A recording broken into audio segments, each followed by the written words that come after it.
Vous écoutez la radio de la référence www.radiolisolo.com. Radio-Télévision Lisolo, la radio de la référence numéro 1 de la diaspora congolaise.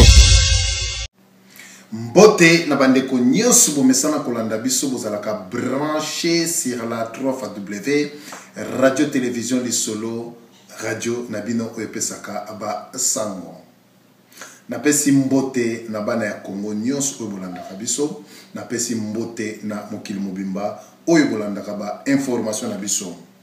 Nakopesa bino mwa information likambu oyo ya marche ya le 13 septembre ndenge batindaki ba policier baya ko disperser ba partisans population oyo yaki pona ko marcher contre la troisième mandat de M. Joseph Kabila. Donc ba policier bayaki na manifestation na ba bengani batu balingi teke batu ba se manifester.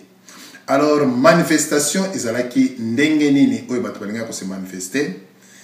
Bande konangai bana ya Congo sika bozali kolanda bolanda ki porte-parole M. Lambert Mende o Malanga ndenge lekanaki na ba chaîne ya minene pe alobaki que non, M. Joseph Kabila ne présentera pas aux élections 2016. Donc, ça sera la première fois que non, élection que ça na Congo sans l'absence de M. Joseph Kabila. Et puis, M. Joseph Kabila, ce qui va élection et salami, yé a passé moto a gagné l'élection par un flambeau. Ça sera la première fois au Congo. Donc, le président Joseph Kabila ne présentera jamais aux élections 2016. Alors, lelo oyo tomonike message nyosu Lambert Mende alobaki M. Joseph Kabila ko se présenter na 2016 te meto comme na contradiction et comme na kati ya maloba ya M. Lambert Mende. Alors, bana ya Congo nyosu tu bozali kolanda biso partout dans le monde entier. Est-ce que réellement que M. Lambert Mende a les porte-parole, il y a gouvernement en place ou bien Makambo M. Lambert Mende alobaka ezali ya yemoko oya kanisa mutema nae mais ezali ba propos ya M. Joseph Kabila te. Mais lelo oyo ndenge nini tokomi koyoka ke M. Joseph Kabila il va se présenter lisusu na 2016 comme candidat.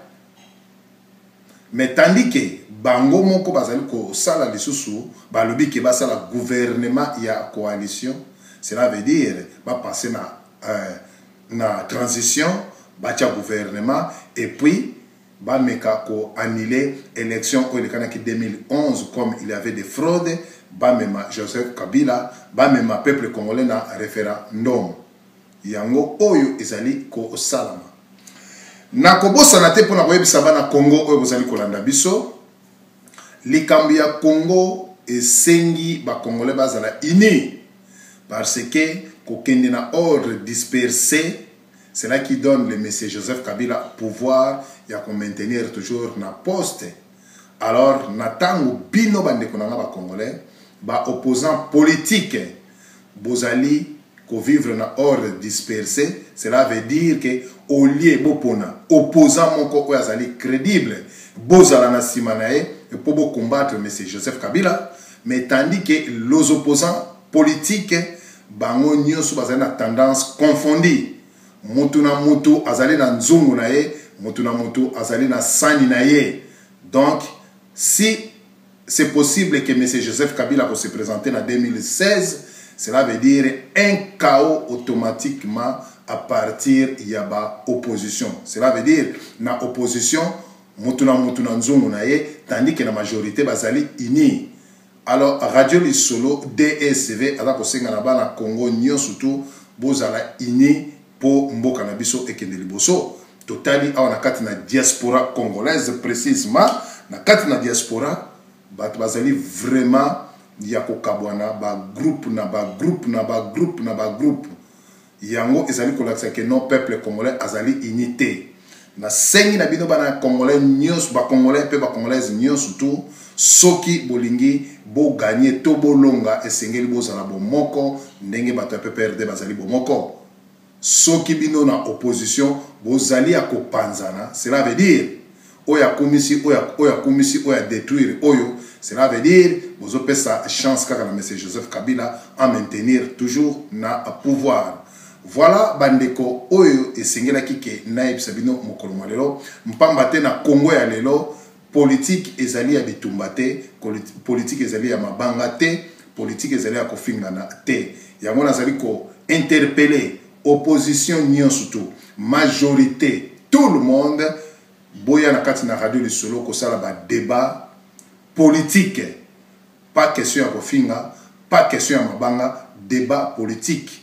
Na rappeler les sous na bengi opposition, na bengi majorité, na bengi toute tendance boya awa na kati na radio lisolo débat contradictoire entre opposition na majorité toyeba esika nini vérité ezali esika nini peuple alingi. Voilà ezalaki ya bino DSV Diana solo photo de vous pertal moto toujours na kati ya bato neto tiki bino na masolo na biso bobo meseno. Bye bye. Moto kitisa moto yaya esikisa misala ya satana na mboka. Moto kitisa moto yaya esikisa misala ya satana na mboka. Sembola loboko tomona elo tolingi tomona elonga na yo na kombo na Yesu toyembi elonga elonga elonga elonga elonga elonga